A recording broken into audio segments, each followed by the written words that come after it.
Hey y'all, it's Barb the Craftologist, and today we're going to do a tutorial on how to do the 16 by 20 big head cutouts. So come on in, have a seat, sit down, act like you got some sense because class is in session, baby. All right, so the first thing you need is your 16 by 20 cutout.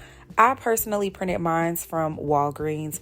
Don't let anybody tell you that if you don't have your own printer that you cannot print off images or get to the bag, because you absolutely can, baby. And next, you're going to need your corrugated board. You can either purchase this from Hobby Lobby and or Michael's. And then to cut, you will need your X-Acto knife. Here I have my Gorilla brand spray adhesive.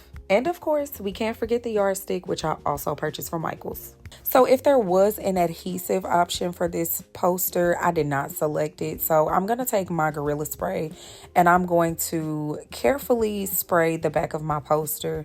I do put emphasis on carefully because if you spray too much, it's going to seep through your image and it'll just look kind of wonky. So I'm going to take my squeegee and I'm going to squeegee or flatten down my image onto the corrugated board so there's no air bubbles. And when I'm ready to cut, I have a flat, smooth image to work with. All right, so now that my image is secure, it's cutting time. And I'm gonna take my X-Acto knife and I typically cut the head and the shoulders because that's the image that I printed out. You can solely just cut around the head if you want to because that's what makes it a big head cutout.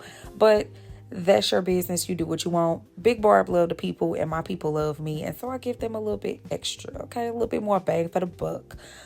Also, I want to note that with the X-Acto knife, the corrugated board is not as thick as foam. So you'll get a pretty nice cut. But I also reinforce my cut with a box cutter. So make sure you're cutting through the material deep enough. Once you get to this point, honey, you have already cut out your big head. Look at that. She is ready to go for her dance competition. So now it's time to plug up that hot glue gun. And you want to make sure that you have extra glue sticks nearby.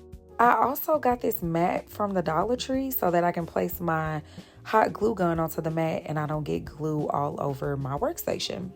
So here I'm just taking a marker so that I can mark or measure exactly where my yardstick will go. I want to make sure it's exactly in the middle of the cutout and it's not more to the left or to the right. Once you're comfortable and secure in where your yardstick is supposed to go, now it's time to apply the hot glue. And like the great Missy Misdemeanor Elliott said, flip it up and reverse it. Once you flip it over, just go ahead and reinforce it with your hand, smooth it on down. And voila, you are all done. You have your big head cut out ready to go for your customer and or your family or loved ones. And now it's time to support and let them know who you're there to represent. And again, I'm Big Barb the Craftologist. Thanks for coming to my channel to spend time with me today. See you next time. Bye.